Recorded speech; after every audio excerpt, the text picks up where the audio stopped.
Hi, I'm Jaclyn. And I'm Courtney, and this is Caffeinated Crimes. Welcome back. We hope you guys are doing well this week. Just another week in quarantine, but it's starting to be really nice weather, so that's helping a lot because we can do more things outside, and I love to be outside, so that makes me very happy, so maybe things are getting better. Yeah, me and Kevin, because we're both working from home, we make sure our lunch breaks at the same time and we go on a walk. And I noticed the other day I'm getting a little bit of a tan from being outside just 30 minutes every day, and I'm really excited because my apartment hasn't opened their pool back up yet. And I'm like, I just want to be in the pool, so at least I'm getting a little tan. Yeah. Poor Andrew. We also go on walks every day. We'll usually do a couple short walks during the workday for a break, and then we'll go on a long walk with the dogs every evening. And this man is still as pale as a ghost, and he's like, I don't understand. He's like, I'm actually getting sun, more sun than I've ever gotten in my whole life, and he's still just super pale. But yeah, Kevin is either pale or sunburnt. There's no in between. He has that Irish skin that does not tan. He's not even gonna get a nice little bronze tan there. Yeah. I know both of us are going to, not the same mountains, but going to the mountains next weekend, so yeah, I'm excited. I finally convinced Kevin. He's been like, no, it's too busy the whole time. And then yesterday I was finally like, please? And he was like, okay. And I'm like, what is happening? You're like, wow, really? Yeah, we're going up to the mountains here in Virginia, and we're taking the dogs for our anniversary, so excited for that, and that's going to be super fun. Yeah, that sounds like it'll be fun for you guys to get out. Does your Airbnb have air conditioning? Yes, it does, because I did look at that. You're not going to leave. Ma'am, can I just move in here for the summer, please? Thank you. Yeah, so I keep telling the dogs, too, how excited I am for their first vacation, so I'm sure they can't wait. But what about Kobe? I know, poor Kobe. Yeah, I don't know. Every time we leave the house to go for a walk, he just, looks at us, and I'm like, do you want to go? I could, You need to get, I want one of these. You need to get one of those backpacks that you can, put on your back, and it's yeah. Not glass, but, see-through. I feel like Kobe would hate that so much. Yeah, so would Luna. Nova? Yeah. Would love it. Luna would hate it. She would growl the whole time. Kobe's been very happy because we've been sitting out on the back deck, and we have a little sunroom, so we've been able to shut the screen door so that he can sit there sorta, so he's not outside with us, but he can see and hear and get the fresh air, and he loves it because before he would just sit in the kitchen and meow at the top of his lungs nonstop the whole time we're out there, and now he sits there and he's like, oh, this is nice. So that makes me happy because I don't feel so bad that he has to be trapped in the house all the time now, because we used to live in an apartment where he could go out on the balcony because it was a couple floors up, so he never tried to jump or anything. But here, he could just run away, and nobody wants that. So to get into our, I don't know, we officially made this a segment, but just kind of true crime updates of things that are going on, which are usually never good, but so on June 10th, so this is June 14th as we're recording this. So on June 10th, 24-year-old Robert Fuller was found hanging from a tree in Palmdale in California. He was a black man who they are claiming it was suicide, and as far as I can see, there hasn't been much police investigation. So I know some journalists like Billy Jensen have been sharing information and trying to see if anyone in the area has seen anything, but I can't find anything as far as an official investigation that they're really putting much effort into that. So yeah, I know Billy was posting that they had reported there were no outdoor cameras, and then he took pictures because he drove down there, and he was like, there's at least 4 outdoor cameras that will obviously show something happened. So hopefully we'll find the truth with that. Also, Tylee Ryan and JJ Vallow's remains were found. That's the Lori Vallow and Chad Daybell case, where she kind of went to Hawaii and nobody knew where her kids were and all that. Well, the remains were found on the Chad Daybell's property, so that is very sad that they were found that way, but I am glad they were found, so hopefully they can be properly put to rest, but very, very sad. Yes. And that everyone else in that family who was not a part of it is able to have closure now. Yeah. So again, super sad, but glad that they're not being tortured somewhere or held somewhere. Just super, super sad situation all around. Yeah, whenever the case kind of first started, the grandfather broke my heart. He was like, JJ's just my buddy. I just want him home. And it was just so sad. And so sad. Lori and Chad have fun rotting in prison for the rest of your lives. Yes. And then rotting in hell for the rest of it. Yes. So today's case, and I never want to like sound excited about a case because they're all super sad and tragic, but there was just so much to this case. So this was a recommendation from a very close family friend of mine who wishes to remain anonymous for reasons that will be very clear. But she grew up around this family, and so she knows them. She knows of all of this story, plus probably stuff that's not been released. And again, we'll get into later as to why she does not want her information shared, but she recommended this case, and I had never heard of it, which is absolutely insane, and I don't think a lot of people have. There's not a lot of easily accessible information online about the case, so when we first started doing this research, I told Courtney, hey, I'll just take this as my espressode because there's not too much on here. And then I started going through some deep dives, and I found the court transcripts, and I got a free trial to a newspapers.com subscription so I could access these news articles from 30 years ago. So I was able to get more information than I thought I was going to be able to get, and it was just a really, I don't want to say fun case to research, but like, it just, every page there was something new that I'm like, holy shit, what now? So I'm very excited to tell Courtney this story. Let me put it that way. Yeah, I don't know any of this. I haven't heard of this guy. Yes. I'm interested. So my sources, there were a lot of them. Most of them came from the actual court transcripts, as well as a Sentinel Echo article, a Times Bulletin Media article, which is out of Van Wert, Ohio, the Courier Journal out of Louisville, Kentucky, and then a couple of recent articles through AP News. So typically we like to start a story with like a, hey, here's maybe a crime that happened, and ooh, let's backtrack now and find out who did it and how we got here.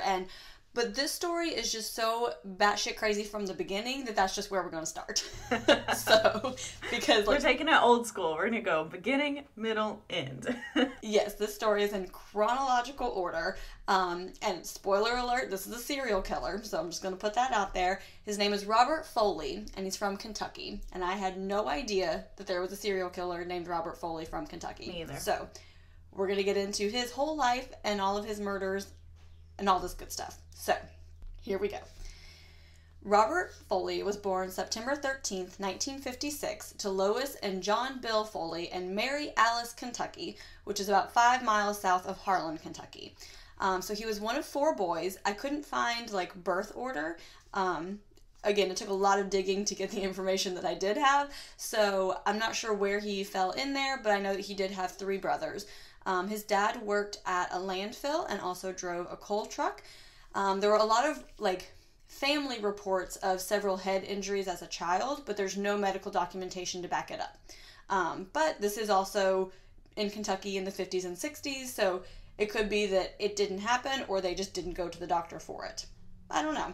Yeah, because, I mean, I hit my head quite a few times, but I also had a mom who was, like, a nurse, and she was like, you're not bleeding, you're fine. Yeah, right. It's all good. You got concussion, just don't go sleep. Yes, exactly. But we do know what they say about multiple head injuries as children, that it does lead to some erratic behaviors later on. So, yes. When Robert was 12 years old, his grandmother and his step-grandfather murdered a local sheriff's deputy because he arrested one of their sons. Oh. So, and it was something with, like, some minor, like, he was arrested for, like, disturbing the peace or something. I mean, it wasn't anything, like, he was, like, 17 years old. Like, it wasn't anything crazy. But the grandmother and step-grandfather, like, followed the sheriff's deputy down the road, and he, like, stopped at a red light, and grandma just topped on out and shot him and got back in the car, and they took off. So. I'm going to say that's not how you handle a situation. Not usually. No, it's probably not the best course to go. But the sheriff's deputy was one of 7 people that the grandfather murdered. What? Sorry, you said that when I took a sip of my coffee. So you probably just heard it smash, my coffee cup just smash down. You shouldn't drink any coffee during the story because every other line is going to be that reaction. Okay, putting my coffee down.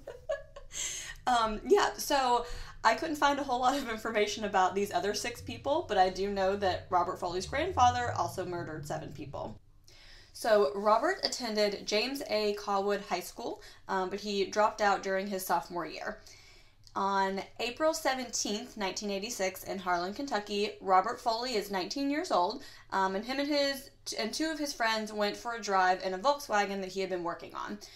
So about 11:30 that evening, they passed a group of men on the street who were, like, shouting obscenities at them. I don't really know what they were or why, but, you know, I mean, we've all been around teenage boys, and sometimes they just do stupid things for no reason, so. And we've been around adult boys, and they do stupid things for stupid True. reasons. Very true. So, Foley pulls over his car, and so all the men get into this, like, big fight, and so as the fight's kind of ending, everyone's calming down, things are seeming like, okay, it's chill, it's fine. Well, not for Robert, so he walks back to his Volkswagen, gets his revolver, and shoots all 3 of them. So. Okay. Yep. So he ended up murdering 22-year-old Zettler Fields Jr., and the other 2 were just wounded. So I couldn't find the names of the other 2 victims, and it took a lot of digging to find the name of Zettler Fields Jr. Mm-hmm. Even Murderpedia has a question mark for this murder. So one of the friends would later testify that Robert laughed as he was shooting them all. So, on April 18th, 1977, so about a year later, Robert was convicted of 2 counts first-degree assault and 1 count murder. So he was sentenced to 5 and 10 years for the assaults and 20 years for the murder, but he was paroled after 4 years. Well then. 4 years. Yeah. Yeah, that happens sometimes. Which, I don't know if any of our listeners are One Tree Hill fans, but if you're not and you have any interest in watching it, even this show's been over for like 8 years, spoiler alert, but I noted in my notes, hello Dan Scott, because he also murdered someone and got out after 4 years, and I know a lot of fans are like, that's so unrealistic. Nope, not really. No, it's very realistic. Honestly, when you told me he got 20 years for the murder, I was like, wow, that's a pretty long time. Like, because I see so much, like, because this would probably be like a second-degree murder or whatever. And usually they're just like, all right, just spend a little time and then go. And I'm just like, okay, all right. Good.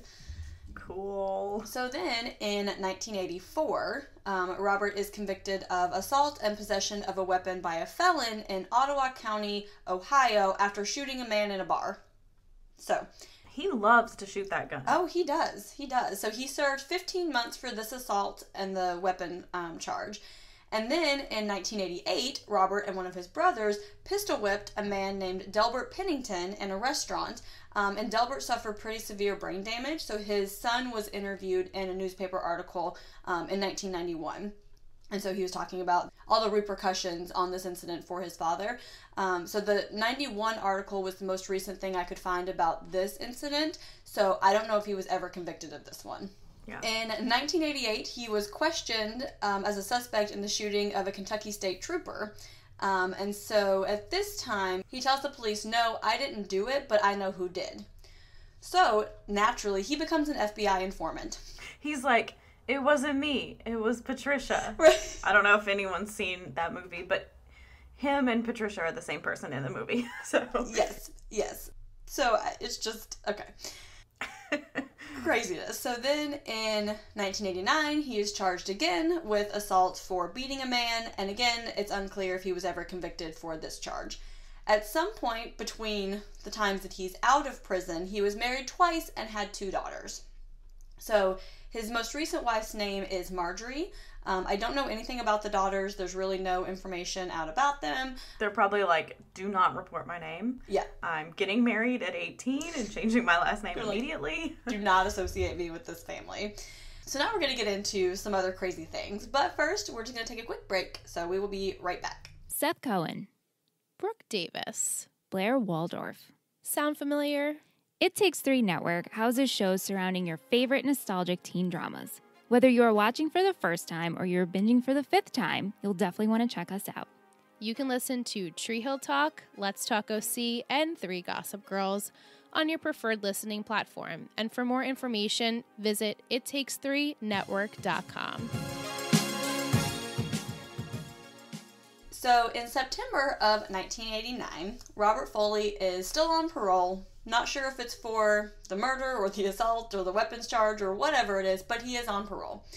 So his friend, Calvin Reynolds, is pulled over for a DUI. So in the car with him is his girlfriend, Kimberly Bowersock, and his friend, Gordon Cantor. So all three of them are arrested. Kimberly and Gordon are released that night because they were just arrested for, like, public intoxication. But Calvin stays in jail until October 8th for the DUI.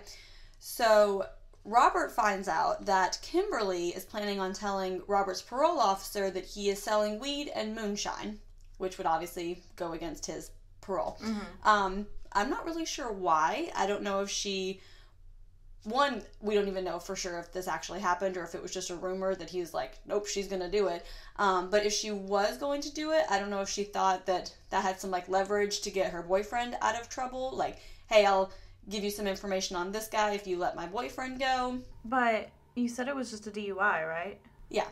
So I'm like, all right, it's not like he's going to jail for murder, honey. Like, yeah, he'll spend at most, like, 48 hours and then he's out. I don't know. Yeah. So, again, I don't know if this was even something that was actually going to happen or if he just heard a rumor. Honestly, Robert seems like he's looking for any reason to kill anybody, so... That is true. He probably made it up in his head. Yeah. He's like, oh yeah, I know that happened.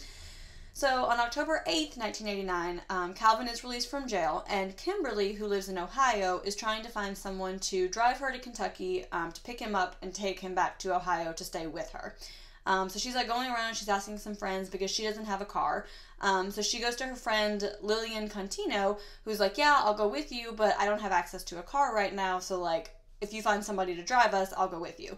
So then she finally finds her friend Jerry McMillan, who's like, yeah, sure, I'll drive you, no problem. So I looked it up. So they lived in Van Wert, Ohio, and from there to Harlan, Kentucky was about a 5-hour drive. So, I mean, it was pretty... That's pretty long. Because at first I was like, oh, well, maybe it's pretty close together. Nope, not really. So it's a pretty good drive.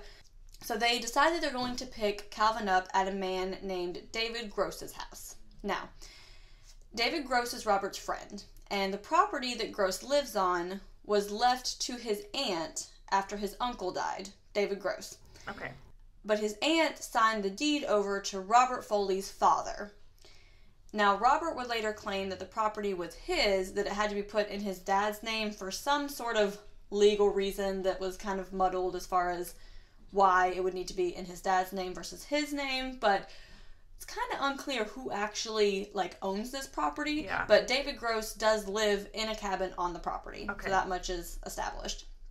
So when Kimberly, Jerry, and Lillian get to the house, only David Gross and Gordon Cantor, which, remember, is the guy that was arrested with them for the public intoxication, only they are at the house. So they're like, okay, I guess Calvin went to his house. So the three leave to go pick up Calvin at his house and say that they're going to come back to David Gross's later because they're all friends, they're all going to hang out. So Gordon Cantor, remember, is Robert's buddy. So he calls Robert to let him know that Kimberly is in the area. Because remember, Robert is mad at Kimberly because she either told or was going to tell or possibly thought about telling, or he made it up that she was going to tell his parole officer. Yeah. So Gordon calls Robert, says, hey, Kimberly is here in the area. She's going to be coming back to David's cabin soon. And so Robert says that he's going to kick her ass and asks how many people are going to be there. So then, remember, Robert is a felon, so he's not allowed to have any weapons. And he's gotten in trouble for that before. So Robert keeps all of his guns at Gordon's house. So Robert's like, okay, I'm going to need you to bring me my guns so that we can go over there and have a chat with them. Spoiler alert, they're not going to have a chat. So I assumed talking was not going to happen. So his wife Marjorie will later testify, one, that she heard this phone call, that she says, yes, like, he called, he said that Kimberly's here, and he asked him to bring his guns. She also says that Robert told her if he didn't come home that night that he was either in jail or dead, and she should notify his parents. Mm-hmm. So remember, Gordon is at David Gross's house. So he leaves Gross's house to go to his house to get the guns, to take them to Robert, and then they go together back to David's house. I need one of those little red strings. Yes. That attaches people to everybody. There's so many characters in this story. So they arrive back at the house at around 11:30. So currently in the house are David Gross, who lives in this cabin, his girlfriend Phoebe Watts, her 2 minor children. Oh no. As well as Kimberly, Lillian, Jerry, and Calvin Reynolds. So Foley comes into the house and he grabs Kimberly by the hair. And so he starts threatening them, and Calvin is Kimberly's boyfriend, so he kind of reaches to intervene, and Phoebe will later testify that Foley, quote, swept the room and shot Kimberly, Lillian, Jerry, and Calvin. Oof. So he then shot Kimberly a second time in the back of the head. And so Watts will later testify that Robert then asked the witnesses if they could handle what they had seen. And then he made Phoebe clean up the blood inside the house and made David and Gordon help him dispose of the bodies. So, did the 2 kids see all this? I can't find any other information except that they were in the house. Okay. I'm like, are they just sitting there on the couch when this happens? Are they in bed? Did you say what time it was? I know you don't have a lot of... It was 11:30. A.M., P.M.? P.M. So, hopefully the kids were asleep, but still.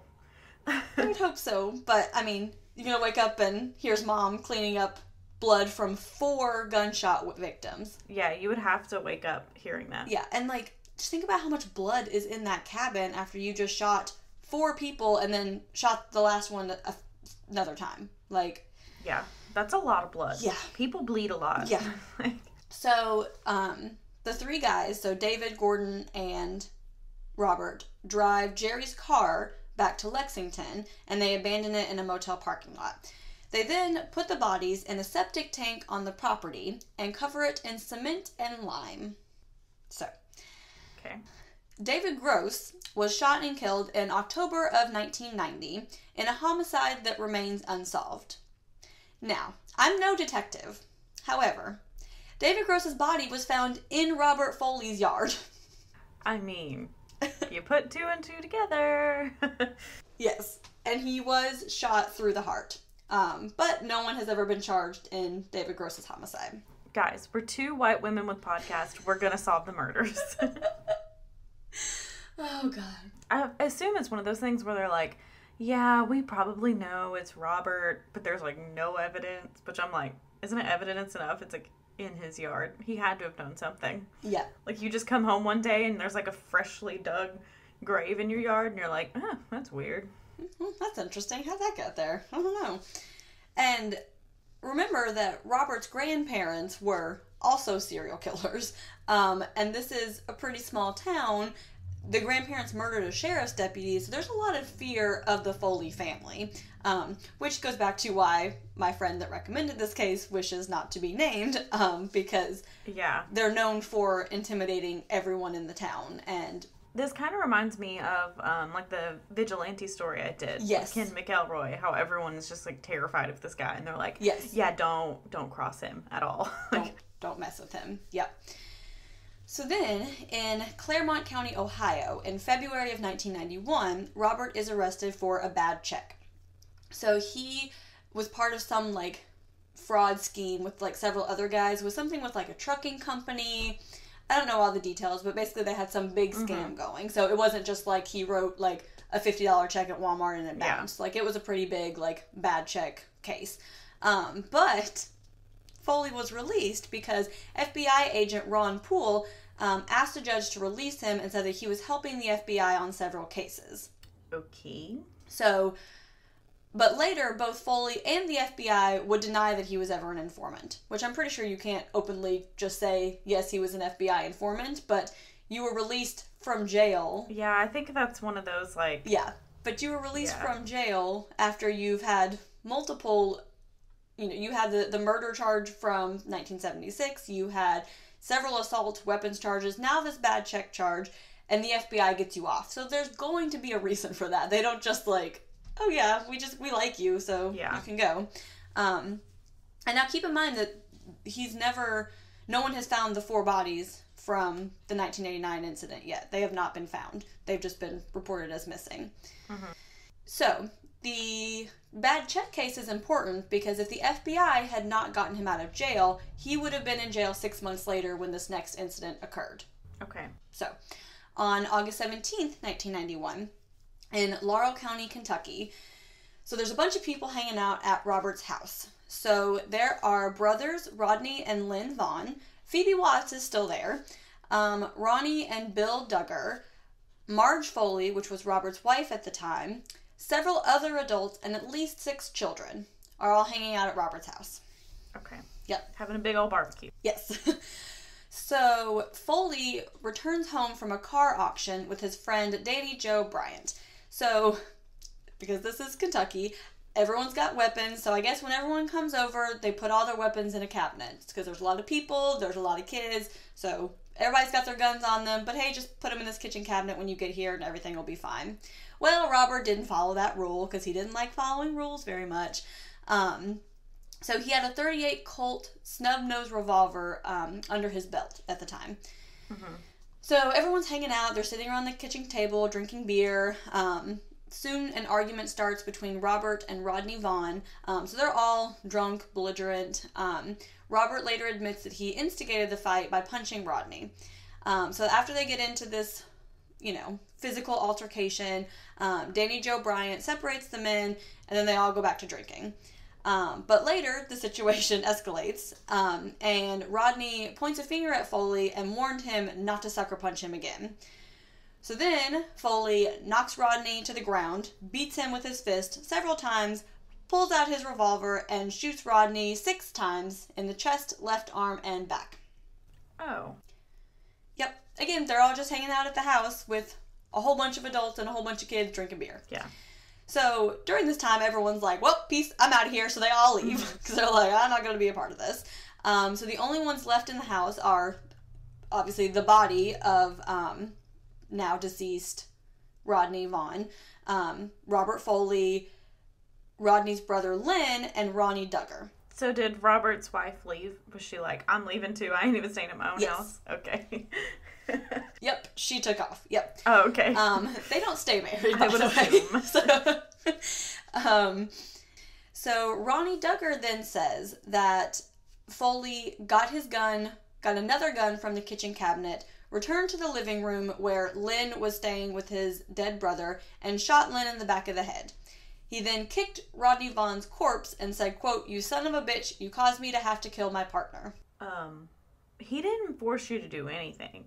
Just saying. You're dead. I don't know what, okay. So then Foley asks Ronnie and Bill Duggar and his friend Danny Joe Bryant to assist him in getting rid of these bodies and covering up the crimes. And so all these guys agree, I guess because they're terrified of this family and like, well, you're going to murder me if I don't help. So, okay. So they dumped the Vaughn brothers' bodies in Sinking Creek in Laurel County. The Vaughn brothers were reported missing the next day by their parents, who said that their last known location was at Foley's house. So they knew that that's where they were going to be that evening, and they never came home. So authorities discovered the bodies 2 days later and indicted Foley on 2 counts of capital murder and other related offenses. And that was a direct quote from the court transcript. Okay. So after Robert is arrested for these murders, Phoebe Watts, who was living in Tennessee at the time, and Gordon Cantor, who was living in Arizona at the time, both came forward separately about the first 4 murders. So after Robert is securely in jail, both of them, without talking to each other, because they're not together at this time, they came forward and they're like, hey, just so you know, a couple years ago, this also happened. And Phoebe will later say that she never said anything because she was afraid. And she said that Robert's family and friends would come by frequently to check on her and keep tabs on her. So she's like, I'm not going to say anything because you're going to kill me as well. Yeah. And she has 2 kids, right? Yes, exactly. So, she's not going to be, putting herself Nope. in danger to be killed there. Which I did think it was interesting that she was also present for the second murders, because I'm like, couldn't you just, not hang out with him? Yeah. I get you're not going to say anything because you're terrified, but why are you still hanging out at his house drinking beer with probably your kids, because there were 6 kids there? Yeah, do you think maybe she did it to, keep up appearances? Maybe. So that, maybe he wouldn't keep coming back, like, she's like, okay, if I just go over there and hang out this evening, like he'll think I'm still good with him or something. Or maybe they were like... He'll think there's nothing wrong. Yeah, maybe she was just like, I'm not going to say anything, and then decided suddenly to go forward, so... Yeah.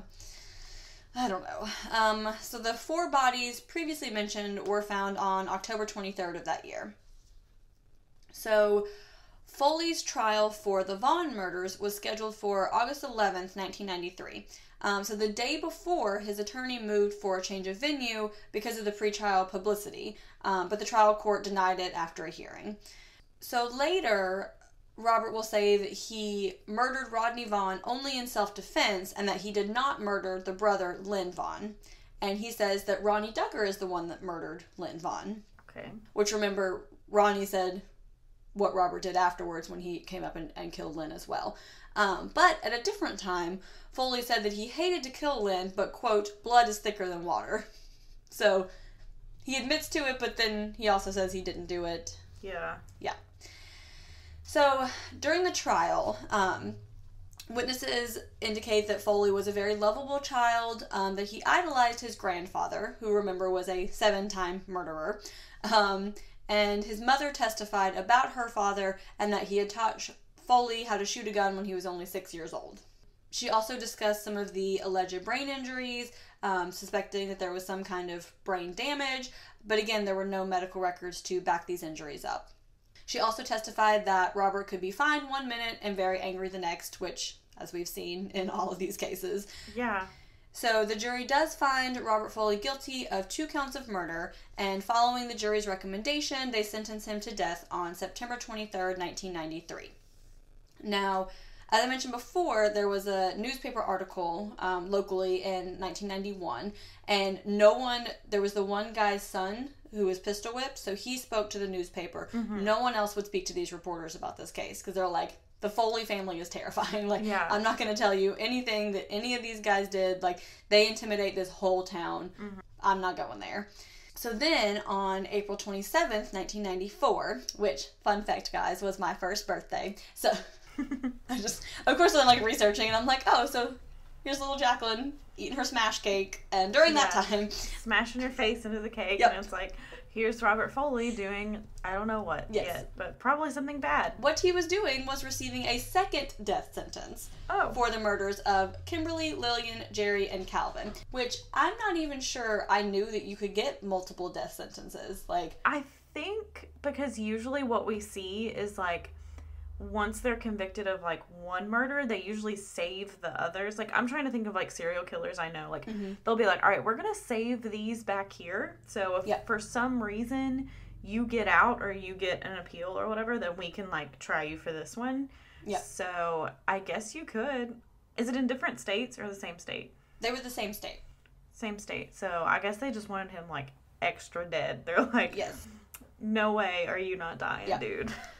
And I couldn't find more details other than this date and that he received a second death sentence. So I don't know if he pleaded guilty because he's like, I've already been sentenced to death, so maybe there's no trial. They're just going to say, okay, you pleaded guilty, but... Can they do that, though? I don't know. I thought a jury trial had to find... Like, I thought, like, a judge couldn't be like... I thought, like... Usually when you take a plea deal, it's, like, because you're trying to avoid the death sentence, you know? True. So I feel like usually it has to be a jury because you want to make sure it's not just some judge being like, I'm going to kill you.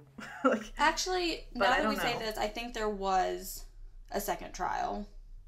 I just think there wasn't a lot of information because it's pretty clear what happened. It's kind of, I don't want to say pointless. Those people deserve justice, but also, like, he already has a death sentence, so... Yeah.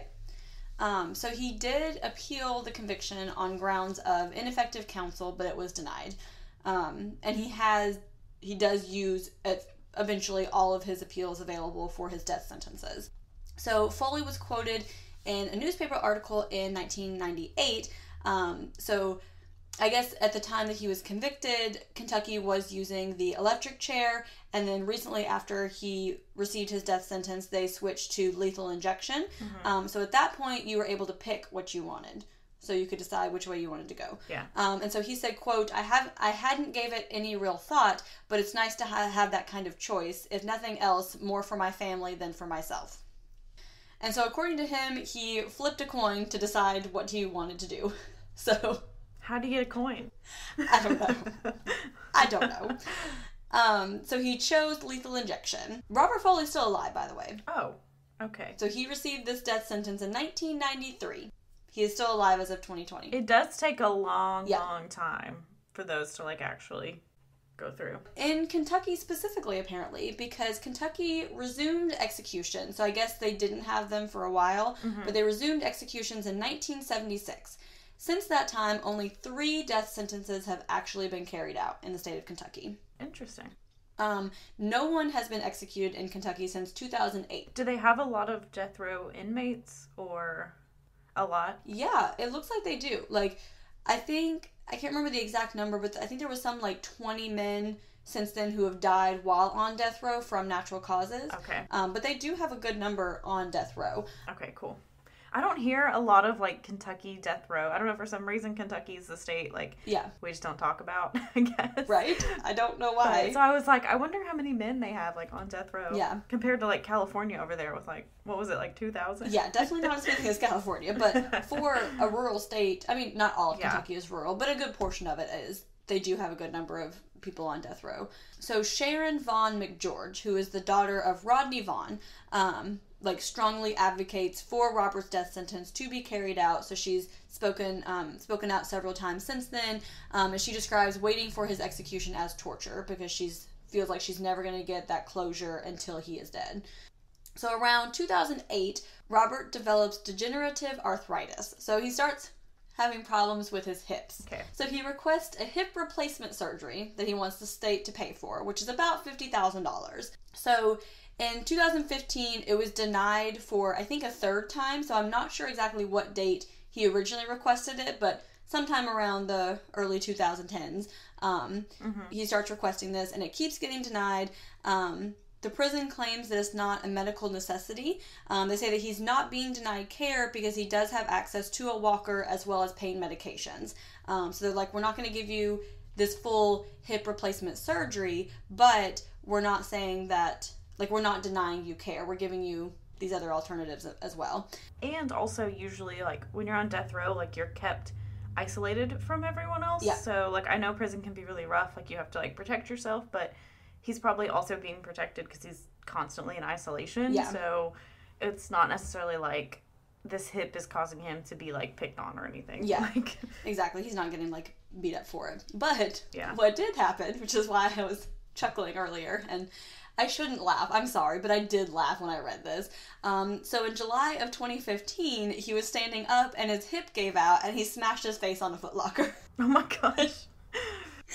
I'm sorry, I shouldn't laugh, but I'm also like, you're a piece of shit. Like, sorry, you hurt your face when your hip gave out on you. So the prison's response was to move his mattress to the ground so he wouldn't fall getting out of bed. I feel like he would have trouble getting up. Right? Like, especially if, like, I have trouble getting up off a mattress on the floor. Yeah. He just rolls over and waits for someone to pick him up. Yeah.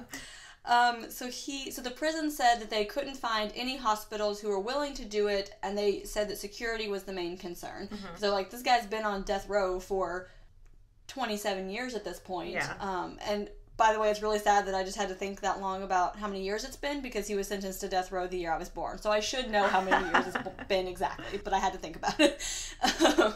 So they're like, there's a pretty good suspicion that he would try to escape, especially given, like, his just complete disregard for the law, like, yeah, with his family and his family's influence in the town, and just none of these murders never make sense, but these murders are just so outrageous that they're like, okay, like, there was never even, like, a motive. Like, you just got mad at people and killed them. Like, yeah, it's just so, like, you said the wrong word, and then the guy's just like, I'm gonna kill you, or something. You know what I mean? Like, it's like nothing. Yeah. So it's just crazy. So they do have pretty strong concerns about security with getting him into a hospital for this surgery.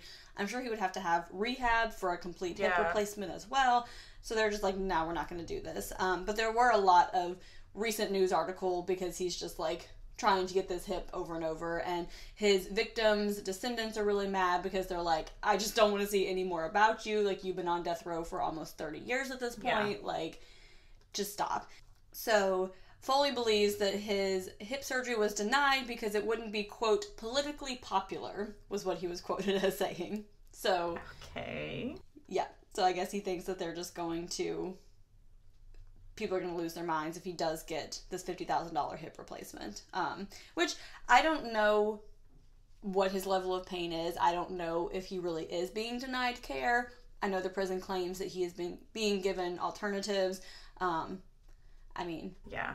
Most average citizens can't afford a full hip replacement, so... Yeah, that's, like, a tough one, too, if he's saying, like, oh, my hip gave out and, like, I fell, but it's like, did you really, or did you just say you did? You know, so it's... yeah. It's very tricky, because it's like, what's the real story here? Yeah, but we also know that prisons are notorious for denying medical care, so we don't want to overlook that because he is such a piece of garbage, because this is an ongoing issue, and we do recognize that. Also, if it was me on death row, I would not be like, I need this hip, because I feel like they would be like, all right, it's not worth it. Push up that execution date. We'll just go ahead and get that now. You're in a lot of pain. We'll just bump it up. I'd be like, okay, I'm not going to be quiet. Never mind, it's fine. My hip's fine. It's all good. I'm fine. I'm good. I feel like a young man. So there is still currently a stay of execution in place in Kentucky. So again, it's been 12 years since anyone was executed in the state of Kentucky. So it's now 2020 and Robert Foley has been on death row for 27 years. Who knows if he's actually going to be executed or if he will die of natural causes while on death row. How old is he now? 50... Oh, shoot. He young. Yeah, he's not very old. I don't know, for some reason with his hip, I'm imagining like an 80-year-old man. I want to say he was around 58 in 2015, so he's probably early mid-60s at this point. Okay. And just again, we want to remember the victims of Robert Foley. Unfortunately, there's not a lot of information about them.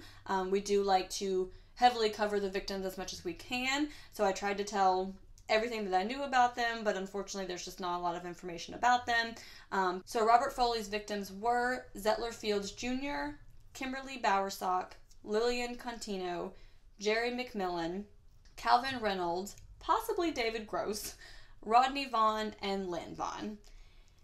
And that's the insane story of Kentucky serial killer Robert Foley. Yeah, that's crazy. So I know like the grandfather and grandmother were like kind of serial killers and this guy, but what about like his dad and his brothers? Do they have any like criminal things going on, or is he just like, I don't know, the one who really just took it over?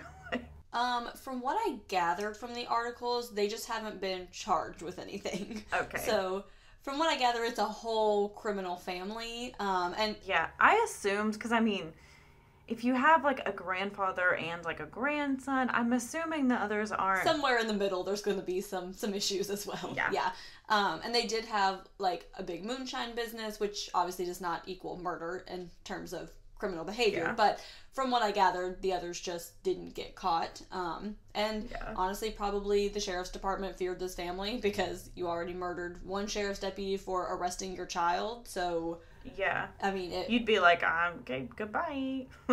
Yeah, and depending on what the charges were, because remember, Robert wasn't even arrested until literally like there were how many witnesses that saw him murder these two people in cold blood. So yeah. Then it's like, okay, we definitely got him. And then it was, after that they even found the 4 bodies that he hid in a septic tank. Like, and so that's something that my friend that recommended this case said as well, that there's many more suspected victims that have never even been reported on because they just, there wasn't enough evidence, or they were hidden, or whatever. Yeah, that's crazy and scary and insane. I understand why crazy. They did not want their name out. Yes. So, I'm a little scared with my name reporting this case now.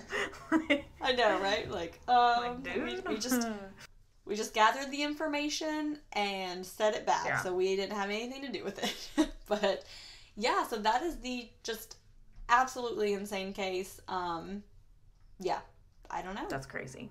Wow. Yeah, that was a trip, man. Yeah, I told you. I was like, I mean, every night this week, I go to bed early, guys, and every night this week I was up till, 11:30, like, doing research for this case, because then I kept, like, it was, like, everything I clicked, and then there was, like, one more thing, and I'm just like, oh my god, there's something else, and then I also had to get all of the people straight, because, again, there's just so many different names, and trying to make sure. And they're all so close, like, Rodney and Robert, yes. And I think there was a Danny and a... Was there a Danny? Yes, Danny and David and... Yeah, Danny and David. It's, like, really similar names. And there was, like, Gordon and Calvin. I mean, there's just so, like... Yeah. A lot. But, yeah, so if you're from Kentucky and you know anything else about this case, whether you'd like to share it anonymously or if you would like us to do a recap later, definitely let us know, because I'm sure locals have... Yeah, or if you just want to tell us, yes. And we won't share it, because I'm just interested in any story Absolutely. I can get on. And I'm sure the locals there know way more than has been reported, especially with the people in the newspaper who are like, nope, I'm not going to tell you anything about that. But I did think it was crazy that, like, he was an FBI informant and they got him out of jail. They got him out of jail on a bad check charge that he would have been currently in jail at the time that the other two murders happened. Yeah, they dropped the ball on that one. Yeah. And it's like, and if he'd never been caught for those murders, would Phoebe and Gordon have ever come forward about the other 4 murders? Because, I mean, the bodies were hidden in a septic tank and they never found them. I mean, probably not. I'm sure if he was still out, they probably would have kept quiet, because it's like, well, if I say something, like, there's probably no way you can protect me fully against this guy. Like, Yeah, so that's... Whew. All for that case. Courtney, what is your perk of the week? Okay, my perk of the week. So for my birthday, my friend Vanessa got me a 1-month gift card to Honey Killer. Oh. Because apparently you can do that. You can give just like a month gift card because cool. It's like a monthly thing. So I started that, and so it's like there's 6 boxes total. And so like we opened our first box and we had all this stuff. And it's like, okay, your goal of this box is to figure out the murder weapon. So you read over all the stuff, and then you can email someone, and they'll tell you if, like, you're right or wrong or whatever. But it's really, really fun so far, and I'm really excited. And I was like, they were like, do you want your next box now? And I was like, yes, ship it now. But this is also a funny story, is it wouldn't work. Like, when I clicked it, it would just say, like, you don't have any, like, orders. And I was like, that's weird. So I emailed, like, customer support, and she was like, oh, I'm sorry, that doesn't work. Like, do you want me to just go ahead and process it? And I was like, yeah, I want my next box now. And then she was like, anything else? And I was like, no, that's good, thank you. And she sent me a gift back saying, you're welcome. And it cracked me up because I was like, okay, this is like a young person company, and I like it. That's fantastic. So it's like each month, like, the same case, and you just figure out, like, different aspects of it? Mm-hmm. That's so, cool. Yeah, and, like, they have boxes where you can get all of it in one, like, if you don't want to have each of them. But, yeah, it's supposed to be every month, but I'm probably just going to keep pushing it up so I can just get them all. But, yeah, so, like, you have stuff, and it'll, like, be important in the future, too, so you're supposed to, like, keep all of it, and it's like you're building your case like you're a detective, so... It's super cool and super fun, and I was, like, reading over everything, and I'm like, I know what happened already, even though I have 1/6 of the information. But, that's super cool. It's super fun, and if Honey Killer wants to give us a promo code, I will promo code the crap out of that, so. Yep, you just got a little freebie there, so if y'all want another shout-out, contact us. Yes, definitely, but no, it was super, super fun, and I've only done one of them, so I'm really excited. The next That's cool. One. But that is super cool. Yeah, and it even had, like, because in one of the letters I was like, oh, there's an email, like a website, and I went to the website, and it's like a legit website that you can, like, log on to and stuff, and yeah, it's really fun. That's super neat. Okay, so Jaclyn, what is your perk of the week? So my perk of the week, so it's been a slow week, so there hasn't been a whole lot going on, but Friday night we got takeout from this local Greek place, and I got this spinach garlic ravioli, and it was in this, like, cheese sauce that also had, like, diced tomatoes, and we got some spanakopita. I don't know if I said that right, but it was delicious, and it also came with this, like, fresh bread, like it was still warm, like when I got it home, so I could like dip it in like my ravioli sauce. And it's been a slow week, guys, but that meal was delicious. Even on busy weeks, it's always food. So That's true. And so I only ate half of it, and I saved the other half that I'm gonna have for lunch today. So I'm super excited about that. I love leftovers. I'm always so excited. I'm like, I get to eat this again. I'm so because I'm just like, and then I just like think about it like all day, and I'm like, yeah. So that's my perk of the week. I was gonna say I love Greek food. Yes. So there's like in Knoxville, there's like a Greek fest every year, and so it's like to raise money like for the church, but it's like the best food. And me and my sister always go, and we like eat until like we're literally like I'm about to puke, and then we eat some more. And it's so good and so awesome and so fun. And I hope it's probably gonna be canceled this year because of COVID, and now my heart's breaking. Thanks, COVID. So sad. Everything's canceled. But the next time Courtney comes to visit us, there is another Greek restaurant that you have to have like a reservation, so we can't just like, well, I don't know how their takeout works, but I know when we went before, we could get a weekend reservation in like 3 weeks, or we could get a weeknight reservation in like a week. So oh my gosh. But it's within walking distance of my house. So next time you come visit, we're going to have to go there. Yes, definitely. If I'm still in this house, the next time you come visit, because who knows how long COVID's going to last. Yeah. I mean, hopefully, but also you don't have air conditioning, so... You're like, I don't mind waiting a couple more months. Yeah, I don't blame you. If you guys found us through our ad on It Takes Three Networks podcast, be sure and let us know. We just had an ad run with them last week. I'm sure you heard their ad on this week's episode and last week's episode, so just a little shout out to them. I love them. They're wonderful. If you came over from them, be sure and let us know, because we'd like to know that. Yeah, definitely. Just a reminder that we are also still running our contest, so when we get 100 followers on Instagram and 50 reviews on Apple Podcast, we will do a drawing for one of our stickers, one of our pins, and a $10 gift card to a coffee shop of your choice. So make sure and do both of those things, because then you will be entered into both contests. But you can follow us on Instagram at Caffeinated Crimes Pod. You can email us at caffeinatedcrimespod@gmail.com. And if you feel so inclined, you can donate on patreon.com/caffeinatedcrimes. Yep, and go have a cup of coffee. And don't commit a crime.